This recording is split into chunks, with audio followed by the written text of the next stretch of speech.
Okay. So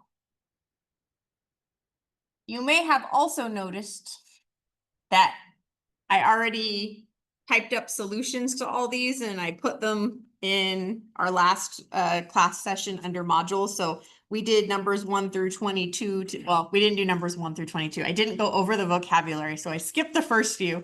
So we did like 8 through 22 together last time.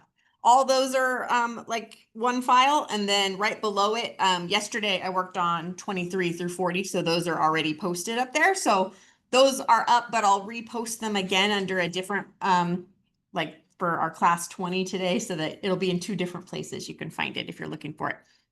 So this one, number 23 says, in a game, you have a 1/36th probability of winning $81 and a 35/36 probability of losing $3. What is your expected value? Okay. We did an expected value thing for number 22, where it wanted us to find the mean of the given distribution. That's the same thing as finding the expected value for the given distribution. And so what we had to do is we had to take the random variable in this column and multiply it by the probability in this column. And then we added that to this times this, and then we added that to this times this, and we added that to this times this. Same thing's going to happen here, but we got to actually like make a column for ourselves. So what I'm going to do for number 23 is we're going to say that 2 things are happening. You're either going to win $81 or you're going to lose $3. Those are the 2 things that could happen. So I'm going to put those under our random variable and then our probability of that thing happening. Okay, so one thing that could happen is that you win $81, so that's a positive 81. And it said that the probability that you win $81 is 1/36. It said the other thing that could happen is that you lose $3. So we're going to make that a -3. And it said that you had a much higher chance of that happening. That was 35/36.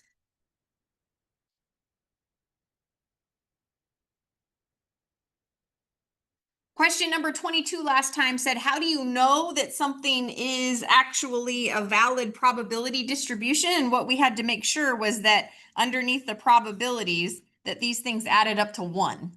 1/36 plus 35/36 becomes 36/36. They add up to 1. So this one is also a valid probability distribution. So to find our expected value, what we're going to do is we're going to take this 81 and we're going to multiply it by 1/36. And then we're going to add it to this -3 times the 35/36. Okay. If we do that, we get 81/36 and then minus 105/36. Which comes out to be -24/36. And we can actually simplify that just a little bit more because 8 goes into, not 8, sorry, 12 goes into both of those. So we're going to say -2/3. In terms of this being our answer, there's not really anything wrong with -2/3, but you probably wouldn't see that as an answer choice because it's going to be a multiple choice exam for you for the final. Because the expected value we were talking about, your probability is that you would win, this was in money, it was $81 or it was -$3. So what we want is an expected value. They're talking about money. So what we're going to want to do is take this -2/3 and turn it into a decimal. So I'm going to take -2 and divide it by 3. And when I do that, I get -0.666. It's hard for you to see the negative, but I promise it's there. There's a negative off to the side. -0.66666. So that's -0.67 if I round it, As money, what this says is our expected value is that we are overall, if we do this experiment a bunch of times, we're going to lose 67 cents.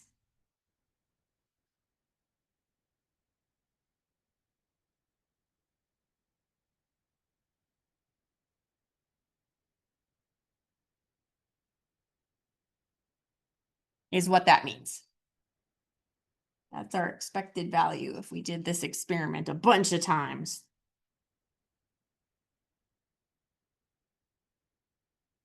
Okay. 24, completely different type of problem. It says compute.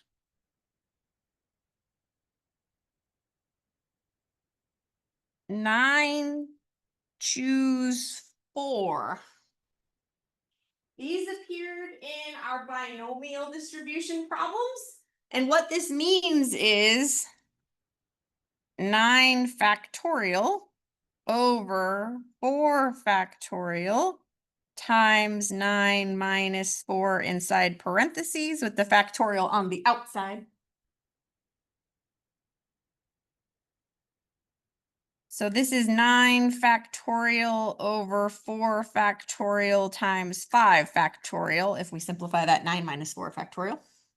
Okay, and so here's what this actually means. 9 factorial means 9 times 8 times 7 times 6 times 5 times 4 times 3 times 2 times 1. That's what it means to be a factorial. 4 factorial, I'm going to put that in parentheses. That's 4 times 3 times 2 times 1. And 5 factorial is 5 times 4 times 3 times 2 times 1. If we're doing that calculation, in the top and the bottom, I can go ahead and cancel out the 5 and the 4 and the 3 and the 2 and the 1 right here. So I have 9 times 8 times 7 times 6 in the top.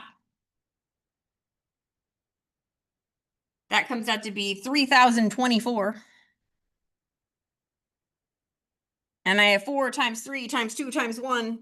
That comes out to be, that's 12 times 2, so 24 in the bottom, which is 126.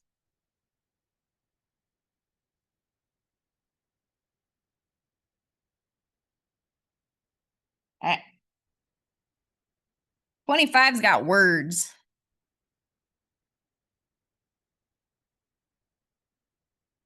It says, well, actually the first thing it says is it a recent study, but I think it means in a recent study of college students.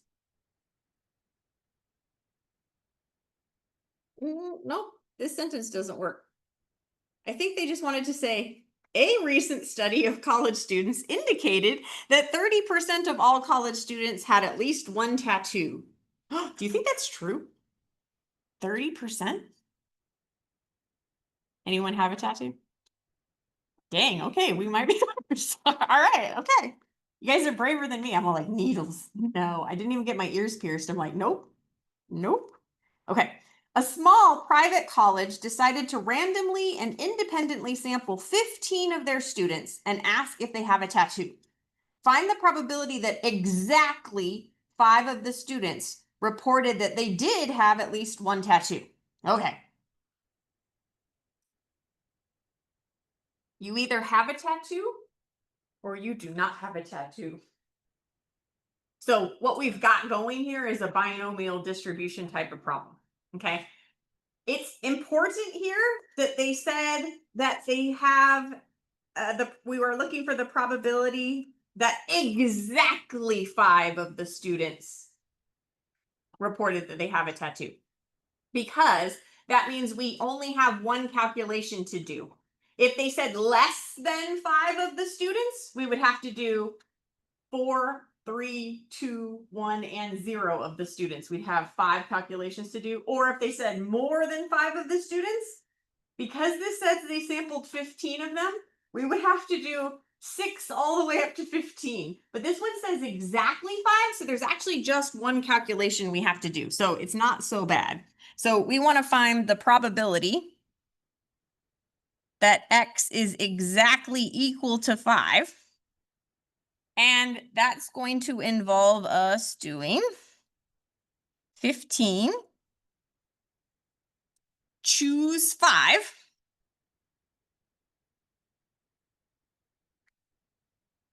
Because there were 15 students that they asked.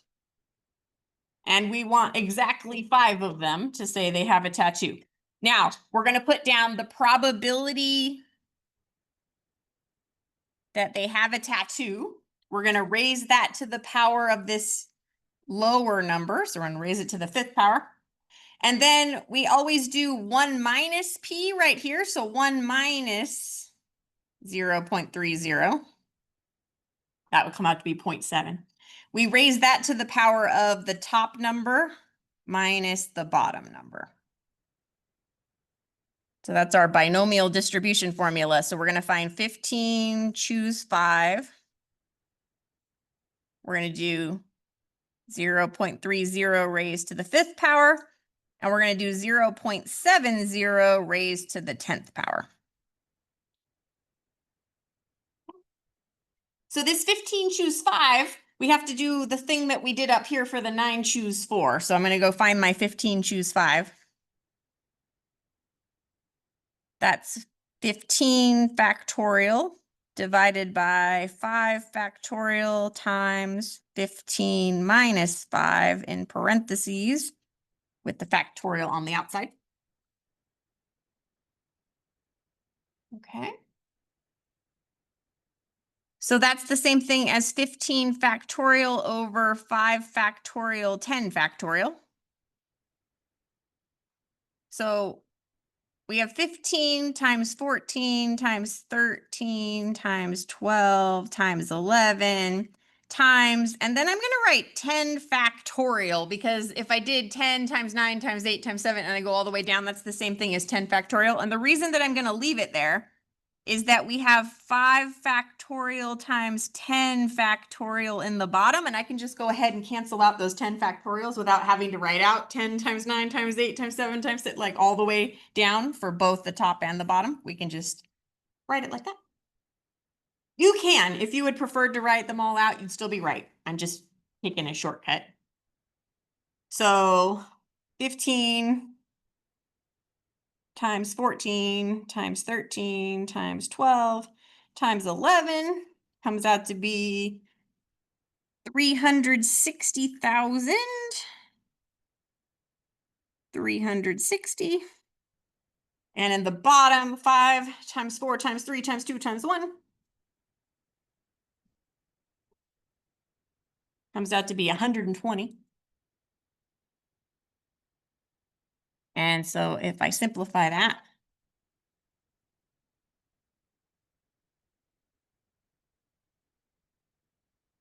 I get 3003. Okay. So all of that was just me calculating this 15 choose 5. I still got to do this raised to the 5th power and this raised to the 10th power. So my probability that X is equal to 5 is going to be equal to 3003 times 0.30 raised to the 5th power times 0.70 raised to the 10th power. And if I work that out,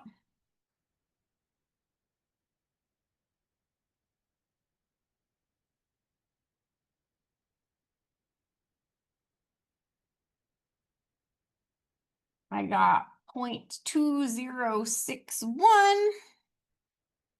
And did it tell us how many decimal places to put for this one? No. No, okay. So I'll say 0.206. Okay. So in terms of a probability, that's 20.6%. Or you can leave it as the decimal, but there's my estimate.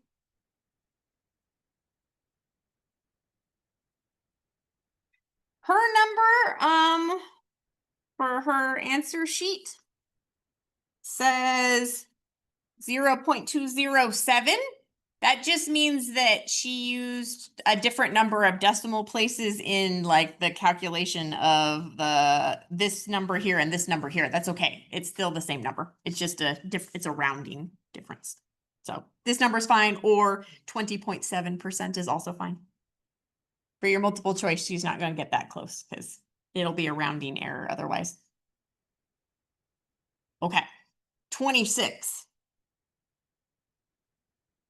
That one is also a binomial type problem. It says, find the probability that find the probability of at least 2 girls in 8 births. Assume that male and female births are equally likely and that the births are independent events. Okay, it says at least 2 births.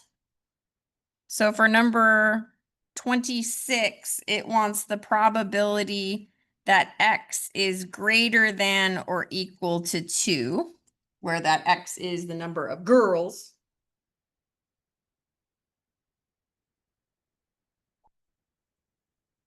Okay. And for greater than or equal to 2, that means that it could be 2, it could be 3, it could be 4, it could be 5, it could be 6, it could be 7, or it could be 8 because it says go up to 8 births. I don't want to do that many because I could take the complement and do less than 2 births. Less than 2 births means I have to do 1 and I have to do 0. That's 2 calculations instead of having to do 6 calculations over on the other side. No, thank you. So I'm going to do the complement for this one. Okay. So that's equal to 1 minus the probability that X is less than 2, which is the same thing as 1 minus the probability that X is equal to 0 plus the probability that X is equal to 1. That's what it means for X to be less than 2.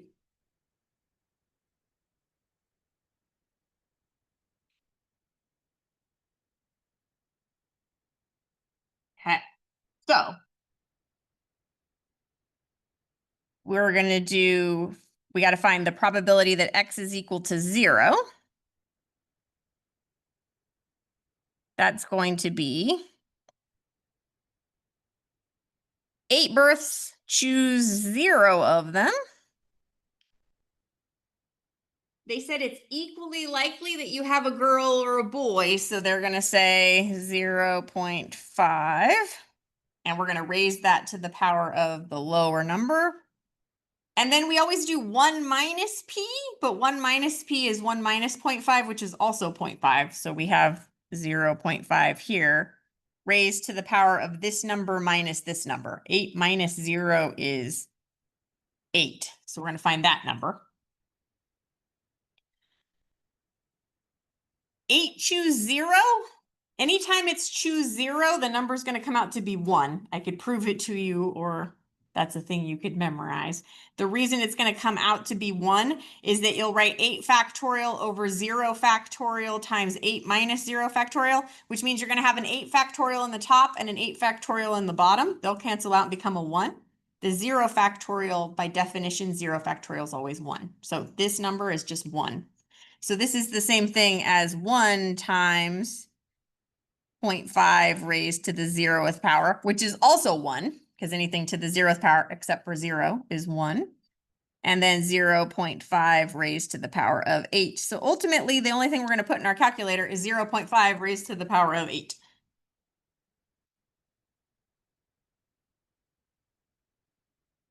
So that comes out to be 0.0003906 if I stop there. Now we got to do probability that X is equal to 1. So I'll move my page up and put this one below it. All right. So probability that X is equal to 1 is combination 8 choose 1 we're going to do 0.5 raised to the power of that bottom number 1. And then 0.5 raised to the power of 8 minus 1. So that'll be 7.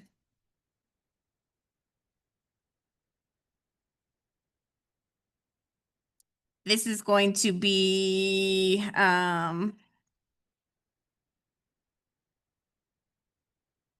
factorial over 1 factorial times 8 minus 1 factorial,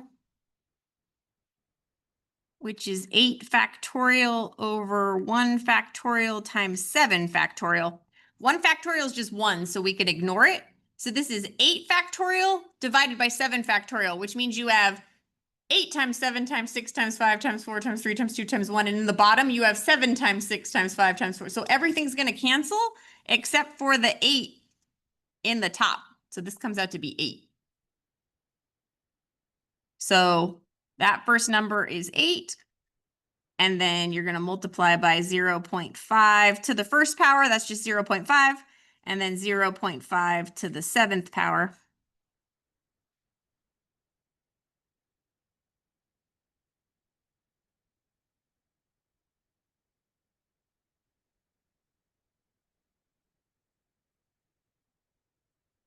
And that comes out to be 0.03125.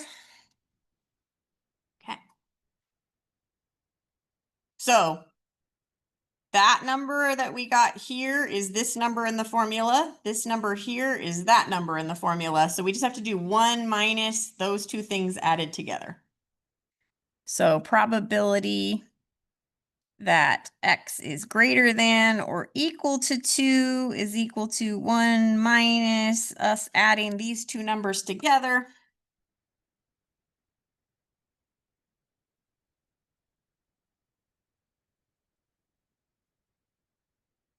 So 1 minus 0.035156, which is 0.9648, but it says round this one to 3 decimal places, so I'm going to round it to a 5.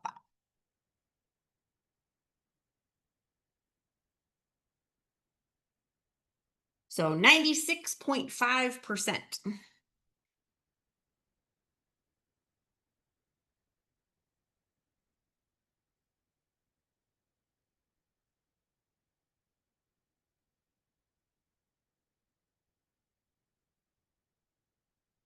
Okay. Next one says, next one's totally different. Let's make space for totally different.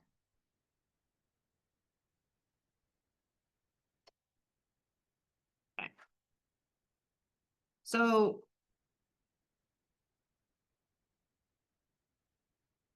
27 just says, find the indicated value z, and then after that z, it has a 0.02 after it.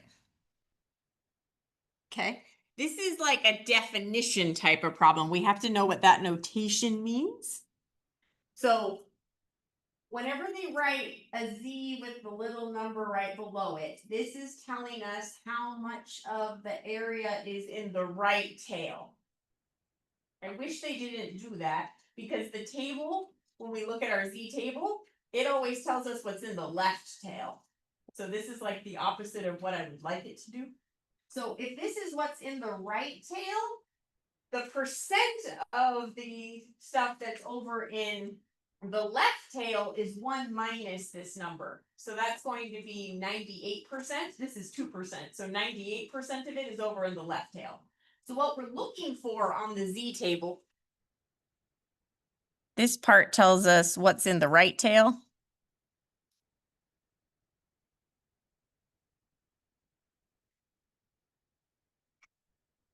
So we want the z value. Wait, is that? What? You started by saying. this number tells us the area in the right tail. So we want the z value for 1 minus whatever that number is, because the table is always the left tail. So we want the z value for 1 minus 0.02, which is going to be 0.98. Now 0.98, when you go look in the table part, I'm going to pop 2 more zeros after it, because in the table, that's where we have the 4 decimals that we're looking for. So I'm going to grab my z table, and we're looking for the z value, which means we want the number on the edge. We're not going to go find 0.98 like on the edges. That would be backwards. We want to find the z value that gives us the area that's in the middle of the table of 0.9800. So I got to go figure out what number is closest to 0.9800. Okay. And so 0.9798 and 0.9803 are the closest numbers to that. And it's a little closer to this one. So she said, go with the closer number. Then we want to find the z value that goes along with 0.9798. So I'm going to come across this direction, and it starts with 2.0. And then I'm going to go up, and we're going to put a 5. So 2.05 is the number that we want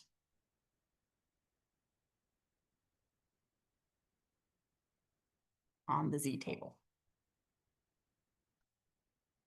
So whenever she writes you a z value and puts a little number under as a sub number underneath it, that's telling you the area in the right tail, but the table tells you the area in the left tail. So you got to do 1 minus whatever that little number is. It's like backwards from what I wish it told you. So we got to go hunt for that number. Yeah.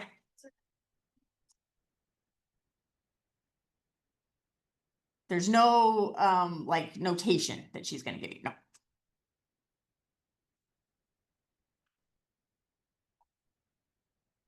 I know it's a little confusing. Okay. 28. 28's got a word problem. It says, estimate the indicated probability by using the normal distribution as an approximation to the binomial distribution. Here's the funny thing. She already gave you this problem. So number 28 is a problem we did together last week. So I'm going to be doing a problem we've already done. A certain question on a test is answered correctly by 22% of the respondents. So the P is 22%. Estimate the probability that among the next 150 responses, N is 150, that there will be at most 40 correct answers. So we want P of X is at most, so that's less than or equal to 40.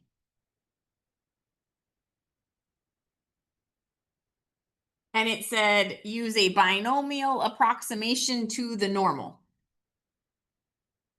Okay, so we did this one together where we started by doing our check to make sure that we could use the binomial approximation to the normal. Since we already did this one, we already know that it will check out, but we take the n times the p and we make sure. We had a debate if it needed to be 5 or 10, and we said, well, 10 was super safe. If you check and it's definitely bigger than 10, we're definitely good to go. And then you also have to do n times the q. So that's n times whatever 1 minus p is, and that was 0.78, and that one also checked out for us when we did it before. So that was our starting step. And then from there, what we did is we had to go find the mu, or the mean. The mean is the n times the p, which we had already checked before, but we'll do it right now. That's 150 times 0.22. And when we do 150 times 0.22, we got 33. And we also needed the standard deviation, and the formula for that is the square root of n times p times q, or n times p times 1 minus p, whatever you prefer. I'll write q. So that's square root of 150 times the 0.22 times the 0.78.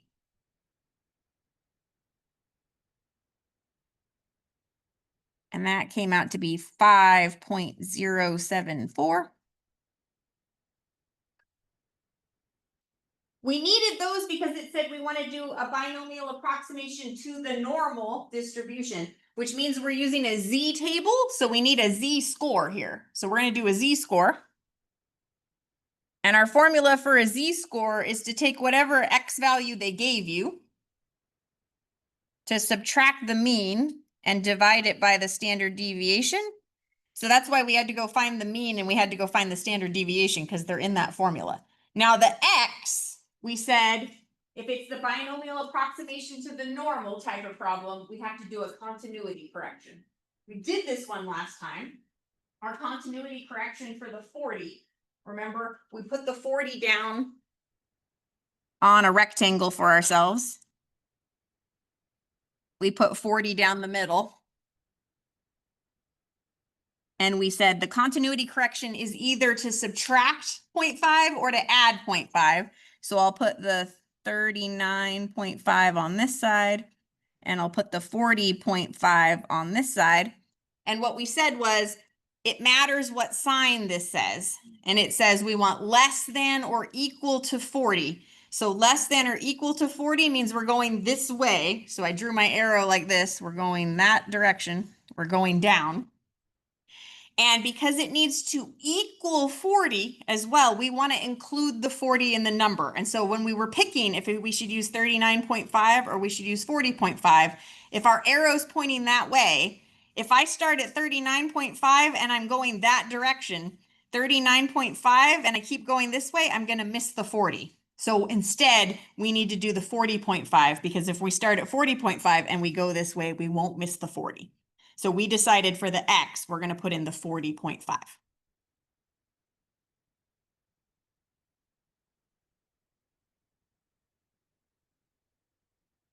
Okay, so in our z formula, I'm plugging in 40.5. I'm going to subtract the mu, which we said was 33. And we're going to divide it by our sigma, which we said was 5.074.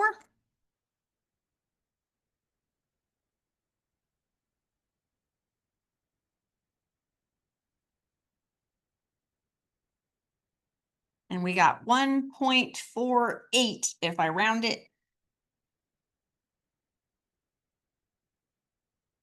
I'm rounding it to 2 decimal places because this is a z value and we're going to go look on our z table and the z table only has 2 decimal places. So 1.48. Now, before I start this part, I want to make sure that whatever value I get from the table, if I want to keep that value or if I want 1 minus that value. The way we can tell, again, is that sign. Because we're doing less than, we just keep whatever number it is. If it was a greater than or equal to, we got to do 1 minus that number. But the table already tells us the less than or equal to. So whatever p-value I get from the table is the answer we want. So 1.48 coming this way, 1.4, and coming across to 8, I get 0.9306.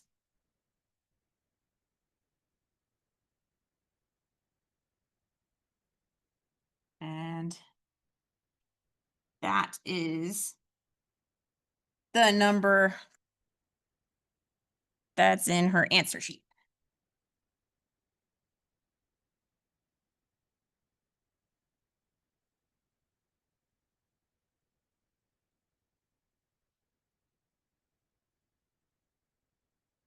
Okay. Number 29 says, the weekly salaries of teachers in one state are normally distributed with a mean of $490 and a standard deviation of $45. What is the probability that a randomly selected teacher earns more than $525 a week? It doesn't say we took a sample of a bunch of teachers, so we're not doing the central limit theorem stuff. And it says they are normally distributed, so we're going to use our Z in order to help us figure this out. So we're going to go find a Z score for this. So for number 29, I'm going to write down our formula for Z. That's X minus the mu divided by the sigma. So it said that we want to know what's the probability that they earn more than $525 a week. So the 525 is the X value. They said the mean was 490. So that's our mu. And they said our standard deviation was 45. So that's our sigma.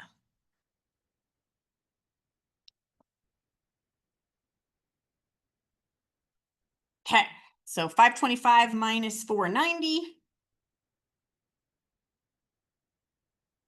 is 35 divided by 45 gives us 0.7777. So if I round it, that's 0.78.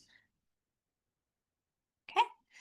Again, this is a Z value, and I'm going to go look on my table, but now I got to know, am I going to keep the number or am I going to do 1 minus the number? And the way we know is based on what word it says. It says, what is the probability a random selected teacher earns more than $525 a week? The table gives you less than. So anytime we want more than, we got to do 1 minus whatever we see in the table. So we're going to do 1 minus the P.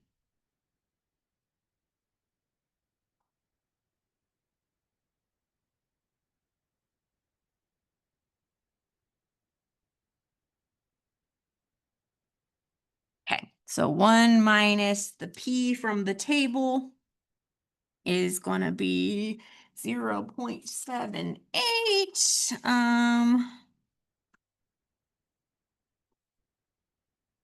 0.7823.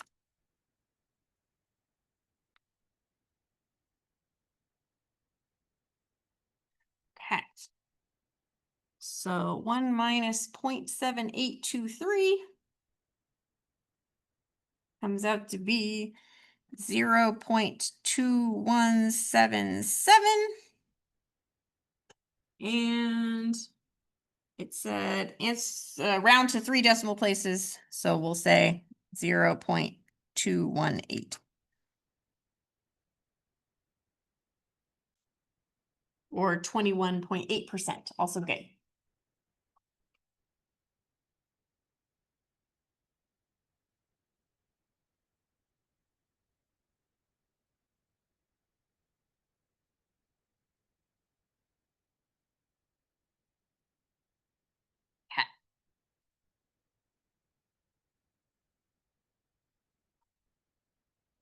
Question 30.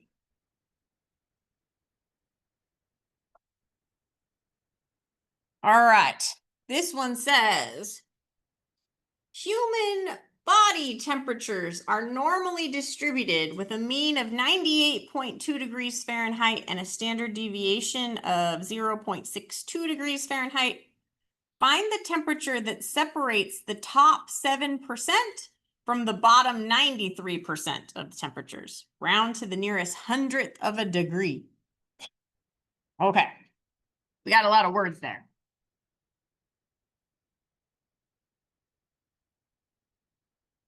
So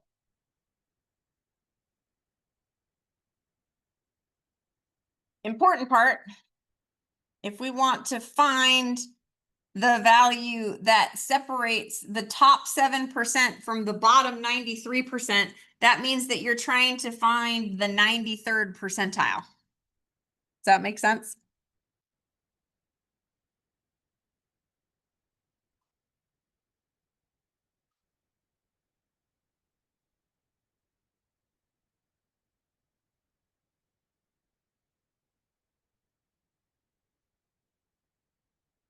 Okay, so to find the 93rd percentile means that you're finding the probability that your random variable x is less than some number here is equal to 0.93. I'm going to put 0, after it because that's how it's going to work in the chart that you're looking at. We got to find what z-score gives us the 93rd percentile.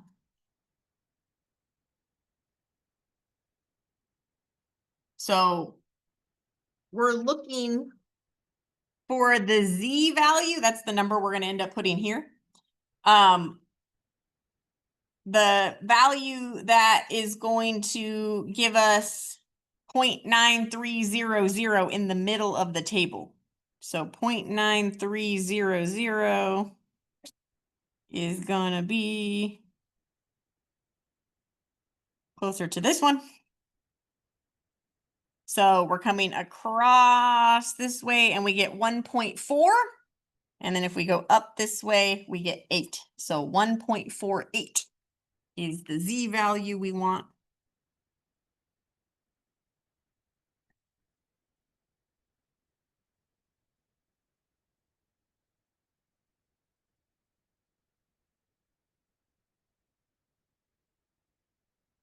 Okay. So it said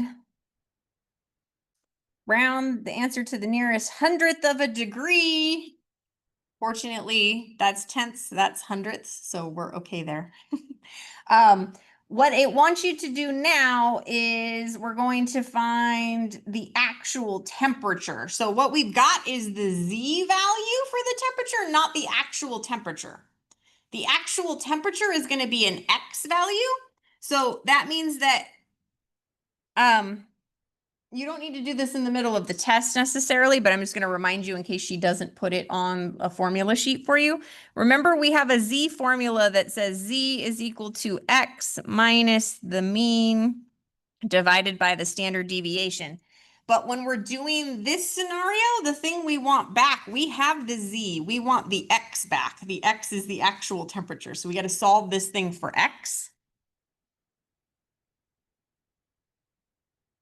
On one of the formula sheets, she had already arranged this for you, but if she doesn't give it to you already arranged, all we got to do is put this over 1 here and we're cross multiplying. If we cross multiply, you get z times the sigma is equal to 1 times x minus mu is just x minus mu. And then you're solving for x. So we just go ahead and add that mu to both sides.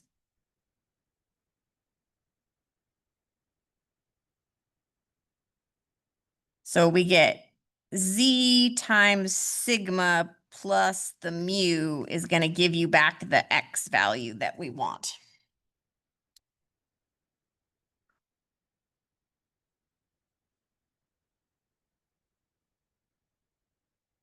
So we got the z value from the table. That's the 1.48. We're going to multiply it by the standard deviation that they gave us, which was 0.62. So I'm going to write 1.48 for the z. I'm going to write 0.62 for the standard deviation. And then the mean they gave us in the problem was the 98.2 degrees. And so that's going to pop out the x value that we need.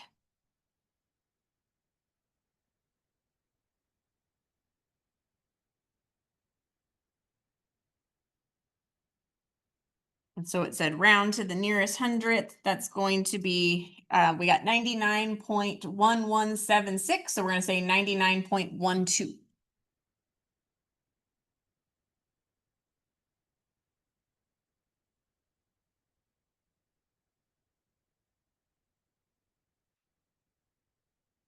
So the 93rd percentile is going to be 99.12 degrees.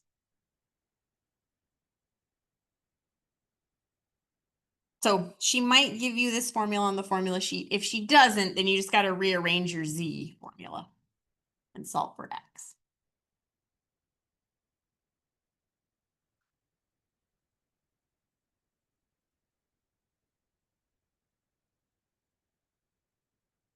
Okay. 31 doesn't actually require us to do math. It says Provide an appropriate response. SAT verbal scores are normally distributed with a mean of 430 and a standard deviation of 120 based on data from the College Board ATP. A, if a single student is randomly selected, find the probability that they score above 500. And B says, if a sample of 35 students are selected randomly, find the probability that the sample mean is above 500. These two problems appear to be very similar. Which problem requires the application of the central limit theorem? And in what way does the solution process differ between the two problems? So it's not actually asking us to solve these problems. It's asking us, which of these is the central limit theorem? Central limit theorem is always the one that goes with the sample. So is A the thing talking about the sample, or is B the thing talking about the sample? B. So B is the one that's going to use the central limit theorem. And what's the difference in how you calculate your Z value when you are using the central limit theorem? You're going to put the square root of the sample size down in the bottom underneath the sigma. That's how it changes. So she's got that all written out on her formula sheet. There's not anything for it. I'm not sorry, the solution sheet. Nothing for us to do there. So I'm going to go to number 32 because there actually is something for us to do there. 32 says, a random sample of 250 students at a university finds that these students take a mean of 15.2 credit hours per quarter with a standard deviation of 2.3 credit hours. Estimate the mean credit hours taken by a student each quarter using a 95% confidence interval and round to the nearest thousandth. So thousandth, tenths, hundredths, thousandth means we want 3 decimal places in our answer. Okay. So we got a lot of words in here. First thing we got to do is figure out what they gave us. So I'm going to say number 32. First thing, a random sample of 250 students. That's my N.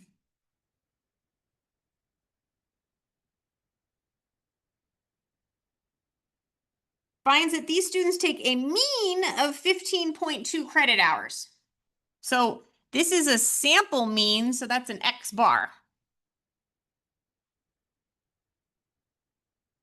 And then it says with a standard deviation of 2.3 credit hours. We're again talking about a sample, so this is an S.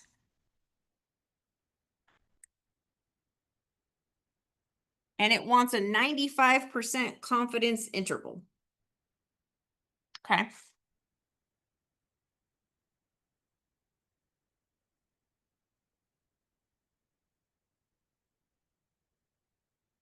Right. So I'm going over to her formula sheet. We have an S, not a sigma. So on her formula sheet where she's got confidence intervals going on here, she says sigma is known, then we're using this formula. Sigma is unknown, then we're using this formula. We're on sigma is unknown. However, we have a problem. And the reason that we have a problem is that we've got a really, really, really, really big sample size. And if you go to your T table, you'll see that like you've got numbers like 25, 26, 27, then like after 30, then it skips to 40, then it skips to 60, then it skips to 80, then it skips to 100. Our sample size is 250. So we're not quite to the 1,000, but we're almost to the very bottom of this table. And the weird thing that happens when you get to the bottom of the table is that the numbers that are in this table match up with the numbers that are in the Z table. When we've got such a giant Z, when we have such a giant sample size, then the T table and the Z table become the same. So see how right here at the bottom after 1,000, it says Z. So even though we aren't quite at the 1,000, we don't have 250 as a number on this table. So you would be going either between the 100 and the 1000 here to try and figure out which value you're going to use, and that's totally fine. But if you look, your numbers are going to be like 1.660, 1.646, and if it was the Z table, it's 1.645. It's not going to be all that different. So when you have these problems, the sample size part is the thing that you're going to be paying attention to, because it's possible, like if they had told you that it was going to be like 1,000, or it was going to be 1,000 or greater, then in terms of the numbers, the 1.646 and the 1.645 are like, they're so close that depending on how many decimal places she wants you to round to, it's not going to be different at all. In this particular case, it's going to be off just a little bit. So we got to decide, do we want to use the number for 100? Do we want to use the number for 1,000? Or do we want to kind of do like a number in between them? I don't really care. I might do like, maybe like 1.65. Seem like a 1.65 here is going to be in between those two numbers. But kind of up to you. I don't really, there's not like an exact number here. Want me to use 1.65? So I'm going to use that as the T value that we're going to use here. I'm going to say T critical is approximately 1.65. We're guessing on that number, and that's okay. She's going to, when she gives you answer choices on the multiple choice one, it's not going to be like it's so close that you can't tell between them. So I'm not scared about that part. Here's our formula for a confidence interval. We're going to do the X bar plus or minus that T value we just got. We're going to put times the S divided by the square root of the N. So I'm going to write that formula down. X bar plus or minus our T value. And we're going to multiply by S divided by the square root of the sample size.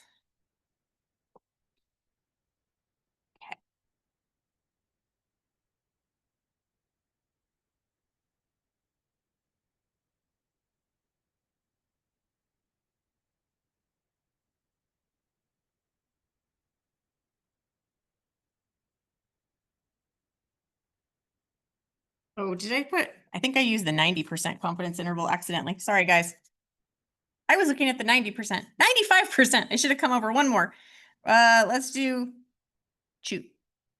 1.9, let's do 1.97. 1.97.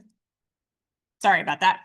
My eyes were not looking right at the right number. 1.97.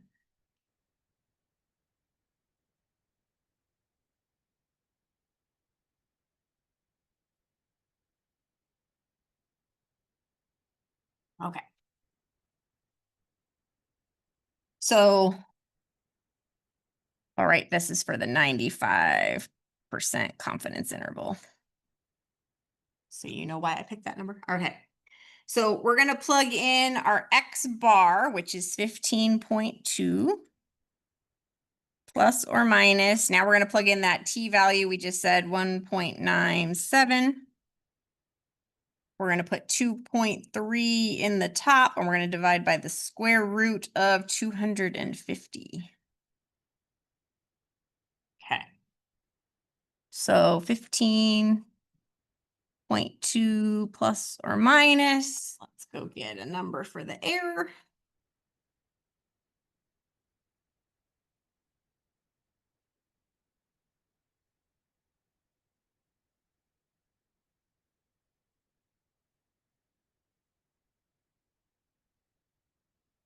0.287 if I round it. Okay, so we're going to add and subtract that number to 15.2. So 15.2 minus 0.287 is going to give us 14.913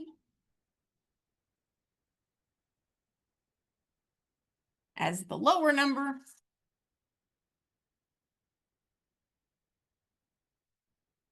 And the other one, 15.2 plus 0.287 is going to give us 15.487.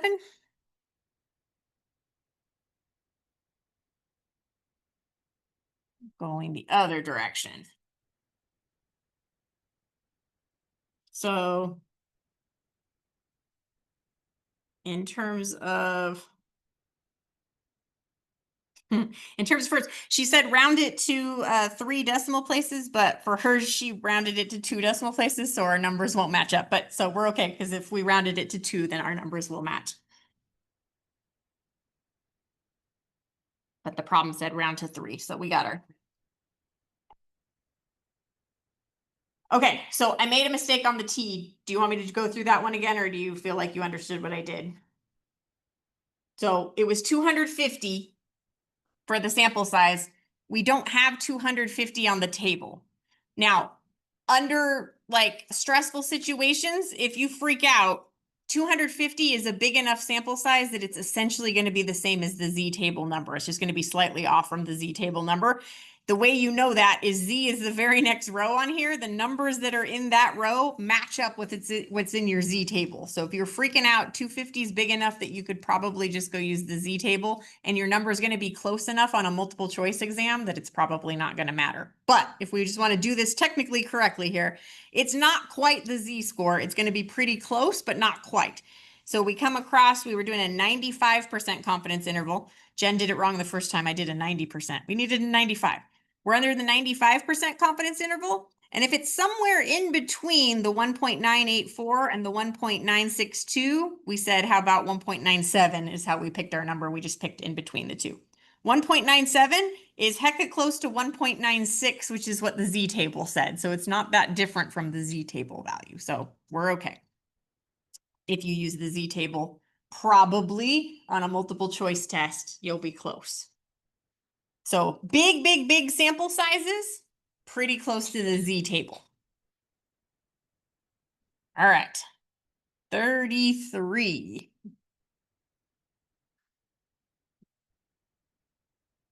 A previous random sample of 4,000 US citizens yielded 2,250 who are in favor of gun control legislation. How many citizens would need to be sampled for a 90% confidence interval to estimate the true proportion within 1%?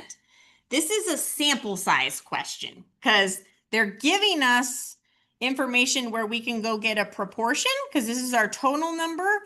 And this is the number that we would put in the numerator. So we'll put that number in the top and that number in the bottom. That's going to give us a p hat for us. That's a sample proportion. And it's saying how many citizens would we need to sample? It's asking us for a sample size. Specifically, they're asking you to use a 90% confidence interval. And when they say true proportion within 1%, your error then is 1%. And when we do percents for the errors, we want to turn it back into the decimal form of itself. So we'll use 0.01 in the formula when we do it. So our formula sheet has the formulas for sample size down here. This one is for when we're doing means. This one's the ones when we're doing the sample proportions. We want this one because this is what this problem's about. So we're going to use this formula right here.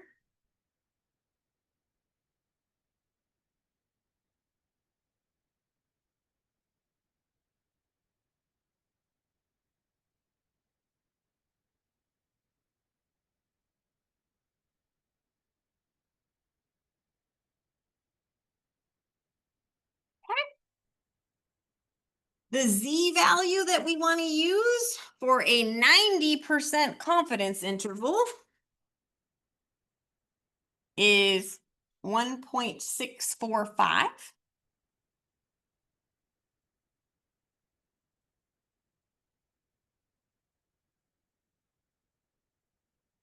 Our p hat is going to come from us taking the 2250 and dividing it by 4,000.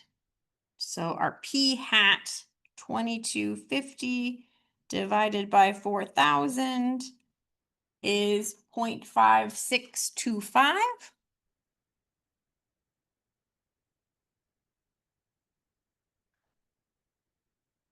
And then we're supposed to multiply that by 1 minus the p hat. So we're going to do 0.4375.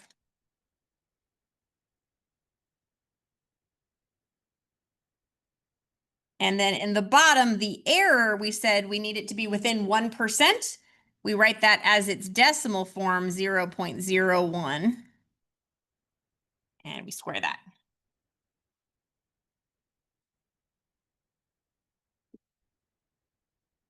So I'm doing 1.645 squared times 0.5625 times 0.4375.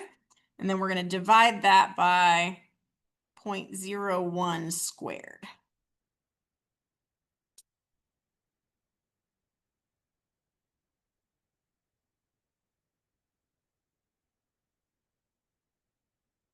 Okay.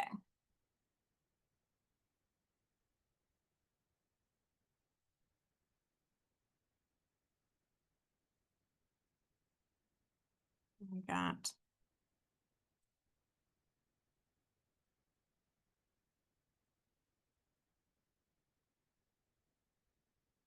.5, 0.3, 0.01. Let me do that again. I think I made a mistake.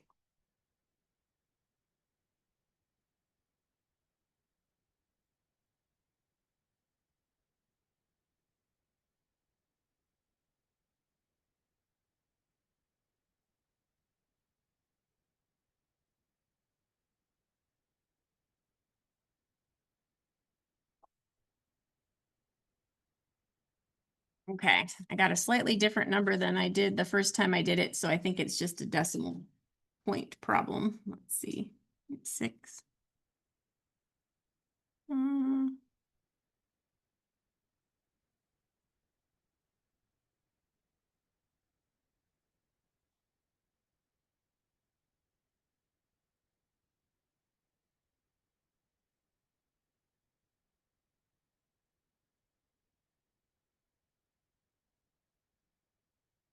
Yeah, I think I just used different decimals from before. Let me see what I'm not matching up with those. Maybe if I use fewer decimals, it'll match up again. Let me try 1.645.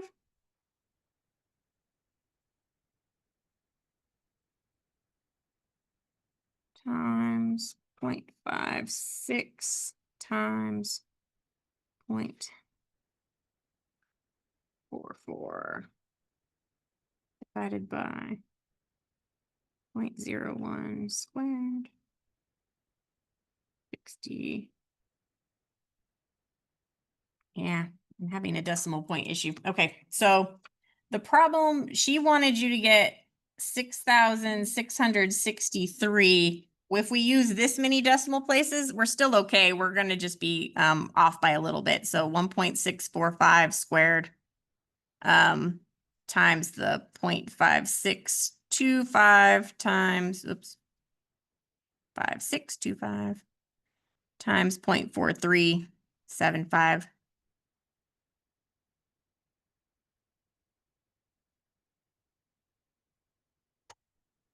We get 6,659.3, which we would round up to 6,660.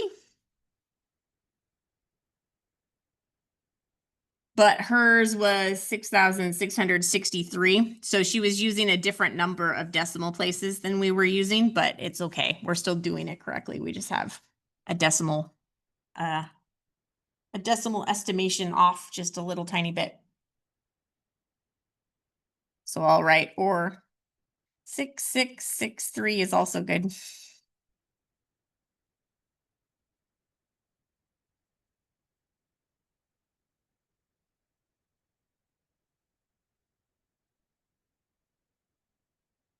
If we use fewer decimals in the calculation, we'll have a different estimate. Okay. 34 and 35 are pretty fast. They're kind of checking on a definition. 34 says, assume that a hypothesis test of a given claim will be conducted. Identify for this one the type 1 error. So for 34, it says a medical researcher claims that 12% of children suffer from a certain disorder. Identify the type 1 error for this test. Okay, so when we do type 1 and type 2 errors, we just have to remember what we're hoping is going to happen with the null hypothesis. So in this situation, the null hypothesis is that 12% of the children have a certain disorder. So we would write that P is equal to 0.12. I don't really need to write the alternative hypothesis to figure out the type 1 error. So the definition of a type 1 error is you reject the null hypothesis, even though it's actually true. Okay, so in this case, it would mean rejecting that 12% of the children suffer from the disorder, when in fact it really is that 12% of the children suffer from the disorder. So a type 1 error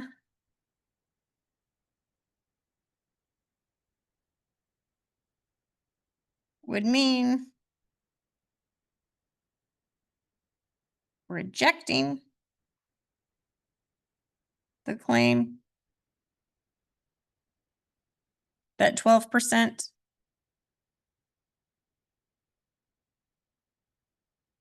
of children have the disorder.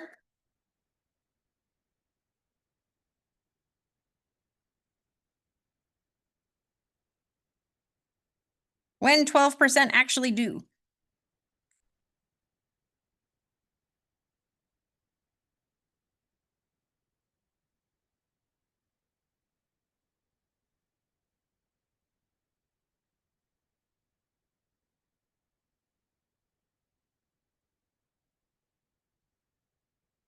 Okay.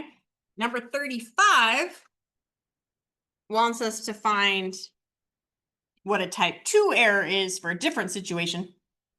It says, the principal of a school claims that the percentage of students at his school that come from a single parent home is 16%. Identify the type 2 error for this test. And so the type 2 error occurs when we fail to reject a false null hypothesis. So we would say that the null hypothesis is true when it's actually false. So I need to write down the null hypothesis. And so null hypothesis, again, we're going to write that our P is equal to 0.16.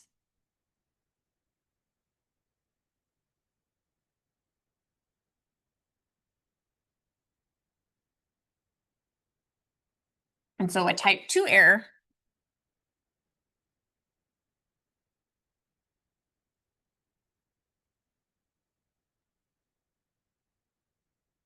would be failing to reject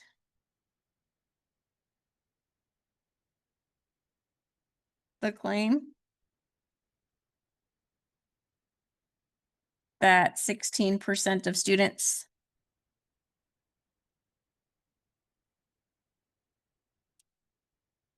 come from single parent homes.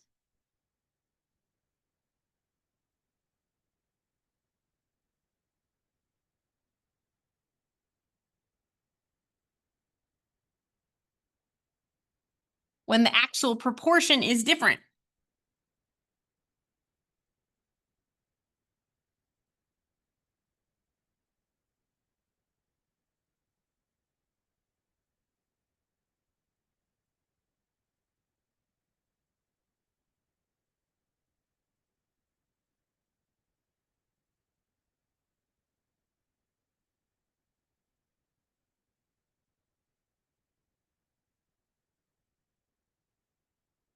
Okay, the remaining ones, 36, 37, 38, 39, and 40, they've all got pretty extensive hypothesis test type of things going on.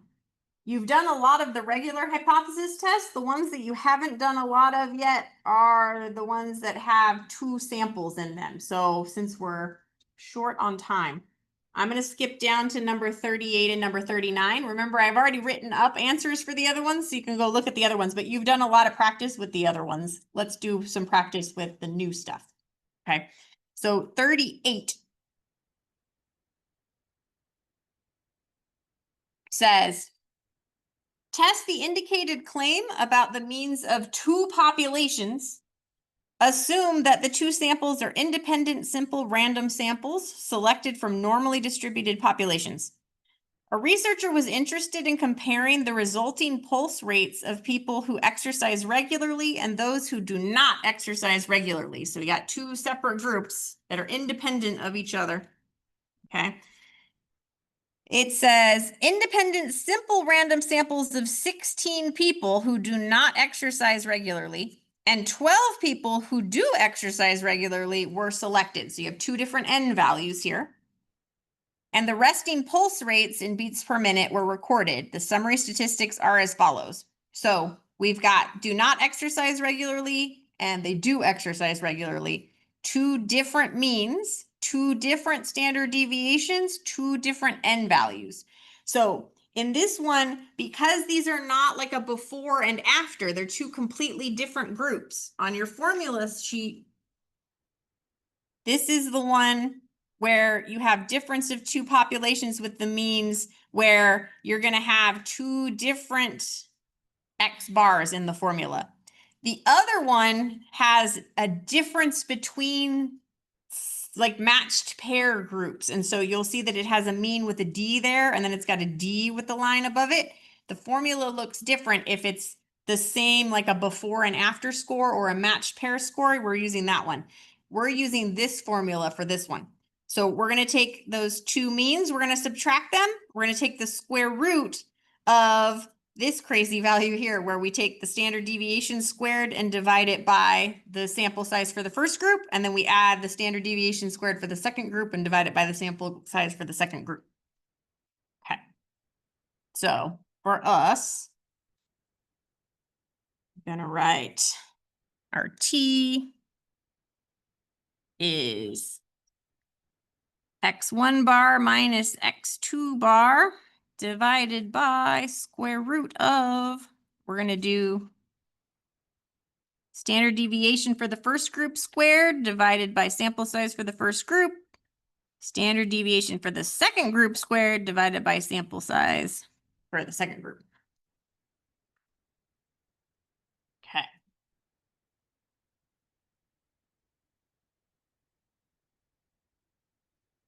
So plugging in our values, we had our 73.1 minus the 69.2.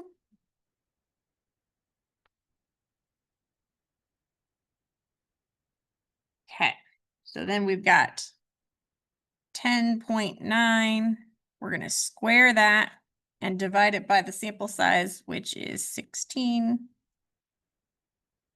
We got 8.2. We're going to square that and divide it by our sample size, which is 12.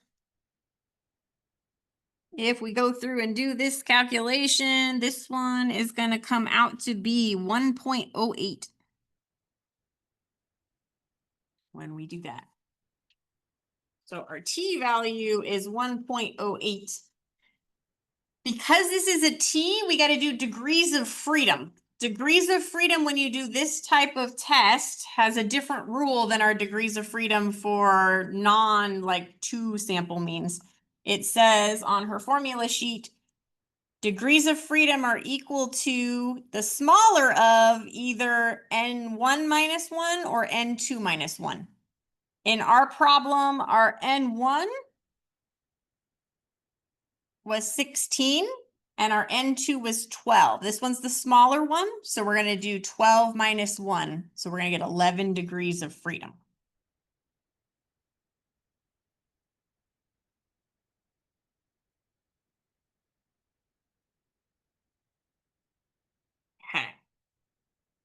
So with 11 degrees of freedom on our T table, they wanted us to use a significance level of 0.025. So I'm going to write alpha is equal to 0.025. Okay.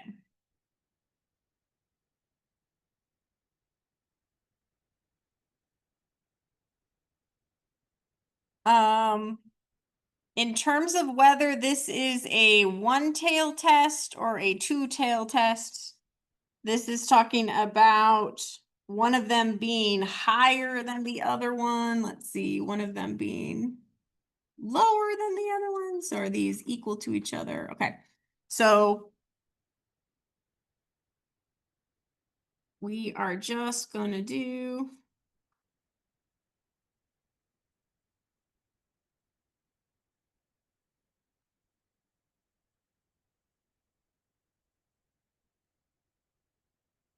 nope, I have to read that problem again. Let's see. It said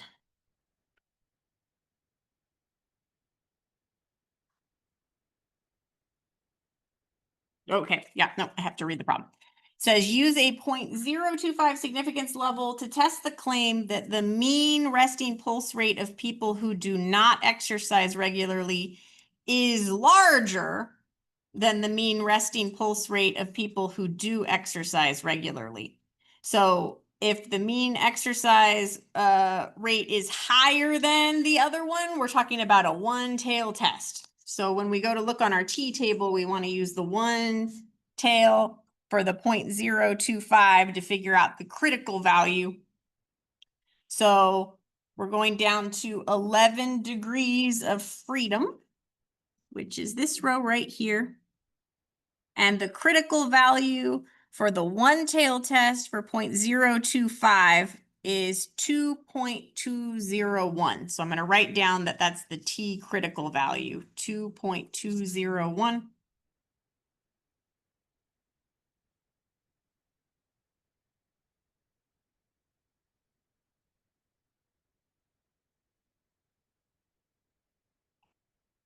When you use a critical value with the t-test, what you're doing is you're comparing the t-value you got with the critical value, and you actually need that your t-value would have to be bigger than the critical value. So the critical value is always like the smallest number that it's allowed to be to let you reject the null hypothesis. Ours isn't big enough. So because our t-value is smaller than the t-critical value,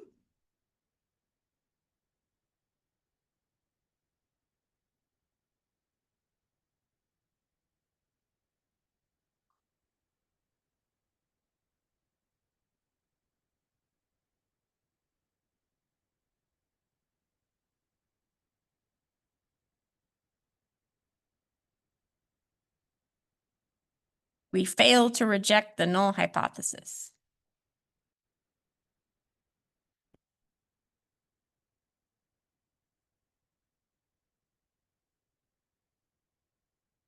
Okay. And I have written up in the notes like the other, like you can write out the, we do not have sufficient evidence to all that other stuff is all written out in the solutions. But since I'm already at 132, I'm going to skip to number 39. You can look in the solutions for the rest of the wording. Okay. Number 39 is telling us to do two dependent samples. So a test of abstract reasoning is given to a random sample of students before and after they completed a formal logic course. So we know this is a matched pair sample because it's the same students who take a before and after test. The results are given below. At the 0.05 significance level, test the claim that the mean score is not affected by the course. Construct and interpret a 95% confidence interval for the mean difference between the before and after scores. So we know we're using the other formula because they're talking about the difference. So when we're doing that, we have this other formula where we're going to do the mean difference minus, this one usually ends up being 0 when we do this problem. I don't know if she has that written off to the side anywhere. Nope. When there's no difference between them, that's always the null hypothesis. So we usually plug in 0 for this mu here. And then we're going to put in a standard deviation. That requires like a bit of a calculation. I have kind of all those steps. I'm going to skip over the steps of that and just say you can go look at the notes so that we can do it a little bit faster. Divide it by the square root of n. Degrees of freedom for this one is also a different rule. It's the number of pairs minus 1. In this problem, we had, was it 10 pairs? Yeah, so it'll end up being 9 degrees of freedom for the 10 pairs. Okay. Let me find, there's blank page. Cool. All right. So to find the mean difference between these numbers, we got to take the before and subtract the after.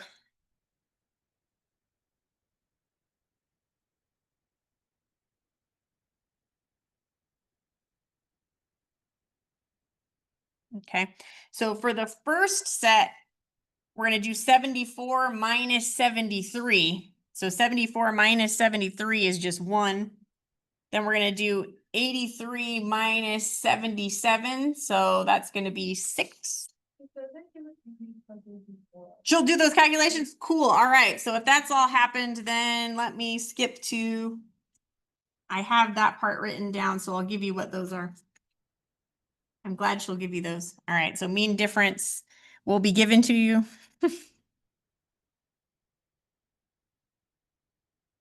All right.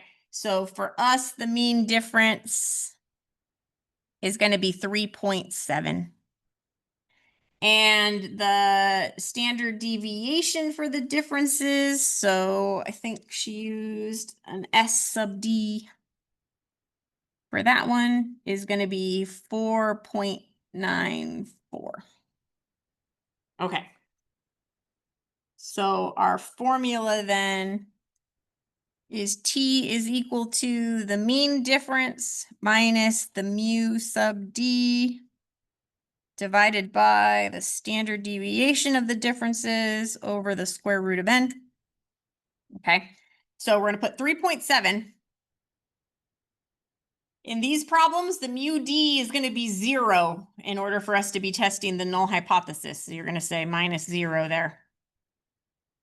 Oh, she actually did write that. I was like, did she write that on the sheet? She wrote off to the side that the mu d we're going to assume is 0. So I'm not making that part up, I promise. 4.94 goes here. And our sample size is 10. So we're going to do square root of 10. Okay.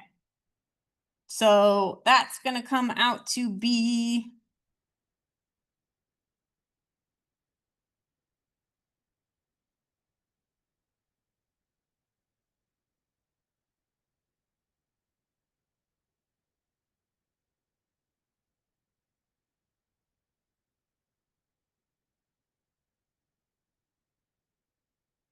.37.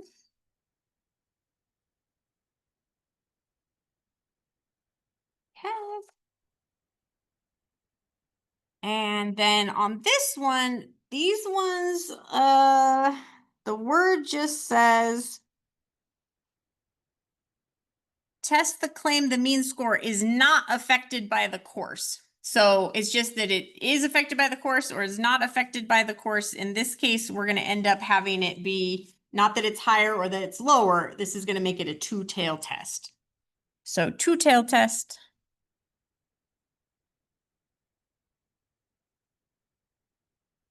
With degrees of freedom equal to the number of pairs minus 1. There were 10 pairs. So we're doing 9 degrees of freedom on this one. Okay. So T-table is somewhere.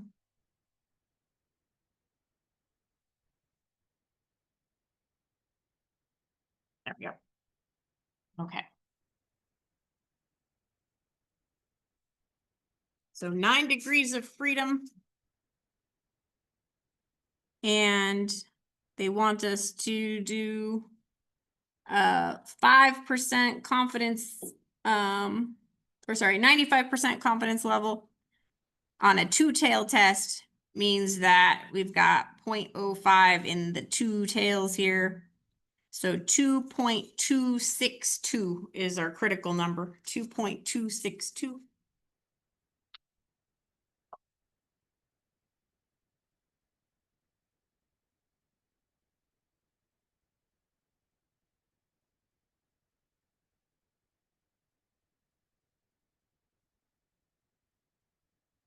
Okay. So we compare the T critical value to the T value that we got, and the T critical is the number that it needs to be bigger than this number for us to get to reject the null hypothesis. 2.37 is bigger than 2.262, so we get to reject the null hypothesis. So because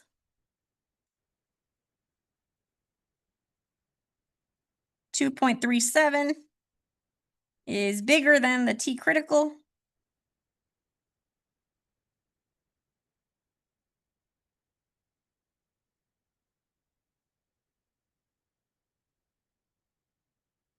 we reject the null hypothesis.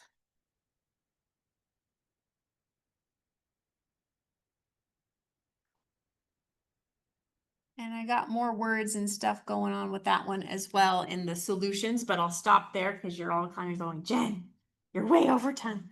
I am way over time. Thank you guys. It's been great getting to work with you this quarter. If you have last minute questions for me, I am going to be down in drop-in tutoring tomorrow from 11 to 1. So come see me, or if you just need a hug before you go take your final, I'm happy to do that too. Otherwise, I'll be thinking good thoughts for you tomorrow.